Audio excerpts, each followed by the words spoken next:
thought I would show you guys what I do when I get barrels back from my gunsmith. So I just picked up 4 barrels that he spun up for me, and this is, you know, they come in this kind of plastic sheathing. It looks like a giant finger trap. You can see that I've got the hang on a second here. You can see that I've got the threading on the end for my Cortina tuners, and then obviously this side is the tenon for my action. But you know, they have been machined. There is just little bits of debris on them, and there'll still be a little bit of flushing through the barrel and stuff. So I always like to clean them out, especially since I'm not going to shoot all of them right now. So here's what I normally do. I'm going to throw them in here, and I'm going to clamp this down. Let me angle it down a little bit, and then let me move these out of the way. And just bring over my trash barrel here. We're just going to throw that so it can catch everything. And all I'm looking to do is just clean them out. Now you're probably saying, well, you don't want to damage anything over here on the chamber. So let me move this over so you can see it a little better. So I've got my chamber here, and you're right. Normally, you know, you might want to throw it on your action and then use a bore guide, stuff like that. And that's where an off the barrel bore guide comes in handy. This one, actually somebody made for me. There's a company that used to make them, and to be honest, I don't know anybody that still currently makes them, but it's not a horribly difficult thing to make if you have a friend with a lathe and you buy some Delrin. You just, you know, come up with your diameter that you need, and I'll just show you. It fits right in like that. So now it protects my chamber just like the bore guide would, and I don't have to worry about anything. So first thing I want to do is clean off the tenon threads and clean out the chamber. So let me get this up here.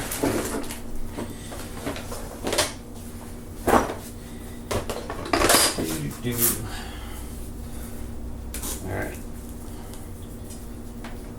So just as if it was in my gun, I want to take some patches and just kind of clean out that area a little bit. Let me move some of these bullets I was working on.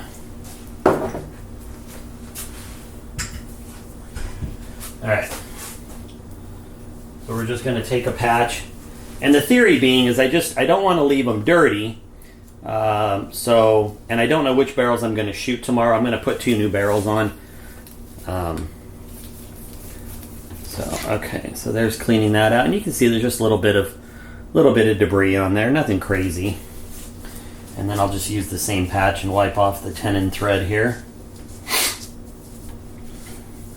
And one of these is a little different than the other, and that's this one. So I'm gonna be putting this barrel on gun 1, and I'm gonna be putting this other barrel on gun 2, and then these 2 here will get put away for future use. Or it doesn't really matter. I guess I can just put those 2 on guns, and I'll just preserve these 2. So what I'm going to do now, I've cleaned out the chamber, like I said. Now we're just going to put this on here just to protect it, and I'm just going to run a patch through it and just see what's in there to kind of clean it out a little bit. And then I'm going to run some oil through it, and that's just because they're going to be sitting, and that just makes life easy. Alright, so you can see, and look, I know you guys are going to leave all kinds of nasty comments because I've done videos like this before, and everybody says, well, why doesn't your gunsmith give you a crystal clean barrel back? Well, because frankly, he just doesn't have time to completely gut barrels and make them sparkly clean, and you know, he doesn't know, like, technically some of that cutting oil and stuff like that is helping to keep it from corroding inside. So he doesn't know how long it's going to be till I use them. And, you know, frankly, I get a little bit of a deal because he does so many barrels for me. And, you know, I just like taking care of my own barrels. So, but you can see how nice this off the barrel guide is. And you can see it's pretty clean now. So here's what I'm going to do. all of my barrels, I like to kind of patch out just to knock down any burrs, anything like that, with a little bit of polishing compound. So I have a little bit of this chameleon paste. Normally I would use my KG Bore Polish, but being I've got this Bortec Chameleon Gel is it's kind of a cleaner and polish, and I've got a little bit left, so I'm just going to use it because for what I'm doing, it's going to do what I need. But the idea is I'm just going to run a little bit of this paste or bore polish down, and that's just going to help knock off any loose edges. And you know, I'm just going to scrub it out here. All right. And we'll do it one more time.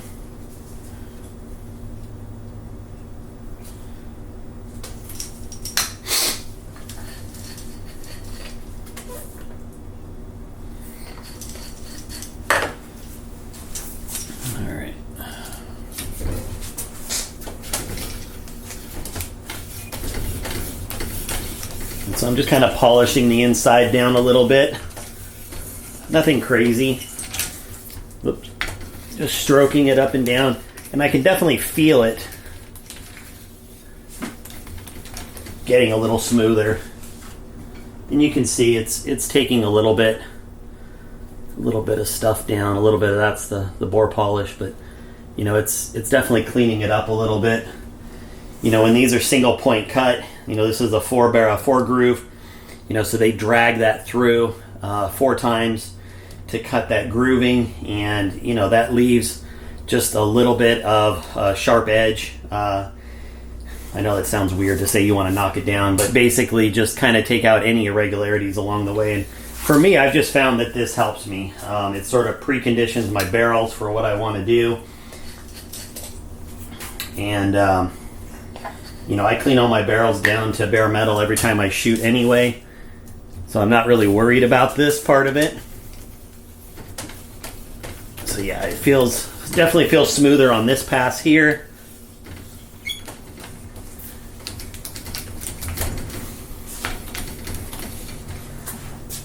All right, and then we're just going to run a patch through and kind of clean it out.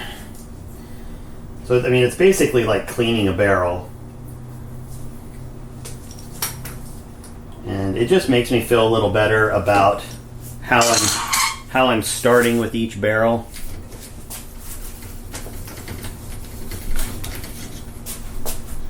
Yeah, so that looks pretty clean. So let me run one more through here, and then I'll do a little bit of alcohol. Then we'll do a dry patch, and then we will do some oil. Oh yeah, so you can feel, you know, just doing what little bit I did, it feels really smooth. Whereas before there was just a little bit of grit and this and that. I don't break in my barrels in any way. Like literally this barrel, well, whatever barrel I put on both guns. So I'll end up putting these 2 barrels on my guns. But you know what you see me do here, and then I'll go shoot 30 rounds through them for score tomorrow, and then clean them when I'm done. I don't really worry about it otherwise. All right. So this is a dry patch that I pushed through, and it looks pretty good. So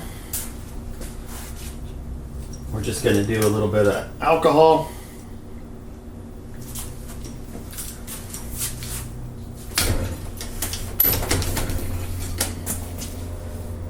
Yeah, the alcohol always gets a little extra out.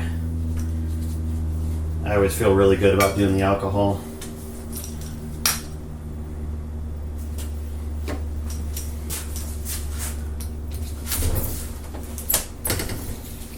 Okay. So that looks good. Let's go ahead and put one dry patch through. Okay. And now we're going to take our KG oil or Kroil or whatever it is that you've got. I use the KG oil, but any kind of penetrating oil. And I'm going to run a couple pretty heavily soaked patches through here. I know there's a solvent port. I'm really bad. I don't really use solvent ports as often as I probably should. I just like doing it this way. All right, so there's one push through. And what I'm going to do is for this last one, I'm going to side spike the patch, and that'll reduce the friction on this patch. And I'm going to put the oil, and it'll just leave a slightly thicker coat of oil through the barrel instead of pushing it all out.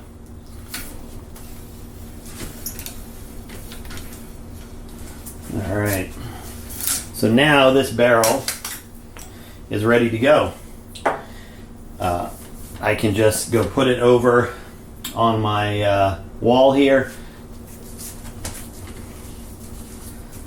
and ultimately I'll put them in the safe after that. I am going to wipe off the threads for my Cortina tuner here just to clean them up, and just clean the crown. There's really nothing there, but clean the crown off. And yeah, so that feels good. Let me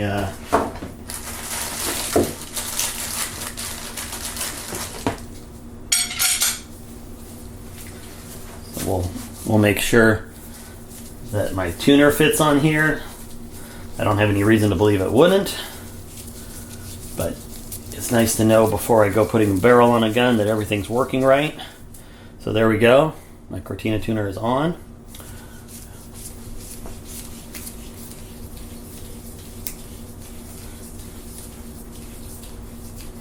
So this barrel's good to go. So it's preserved, protected on the inside with a couple patches of oil, a little bit heavier coat of oil. Outside's got its finger trap back on, and now I can store it away safely for future use.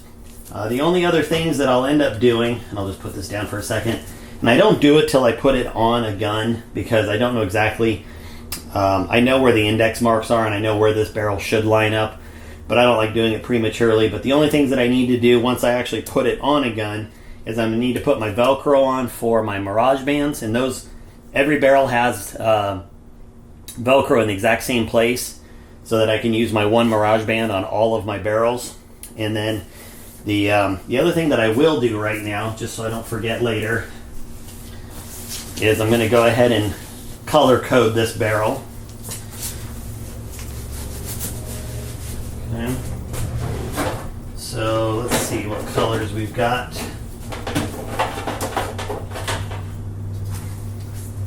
And if I look at my current barrels, I've got a green yellow and I've got a red yellow. So probably go with a blue. Let me check my books. I think that I only have 2 active barrels right now. Everything else I think I scrapped. So, okay. So no matter what my logbook says, I don't have any other books, any other barrels to work off of, so that's okay. So we're going to make this one a blue-green barrel.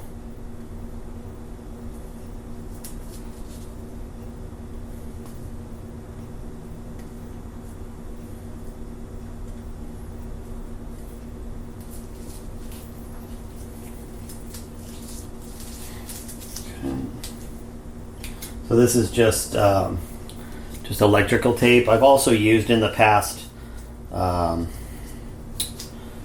they make like mini duct tape that you can buy, but it's been, ever since the pandemic, it's been hard to find because of people doing a lot of crafting at home. So I'm going to find my index mark. So your gunsmith should put some kind of an index mark on it, and that's going to be usually top dead center. You can usually find it when he marks the, every barrel legally has to have its caliber on it. So wherever they put the caliber, typically gunsmiths are going to mark the caliber on the left side. Your index mark should be top dead center of where your, let me see here if I can show you, top dead center. So here's my 284, and then the top dead center mark or index mark is over here. And so what I want to do is I don't want my tape to be on top. So, or my tape, where it overlaps, I want it to be nice and smooth, mainly because I'm just a little OCD. So this way it's all nice and smooth, nothing to snag or unravel it underneath.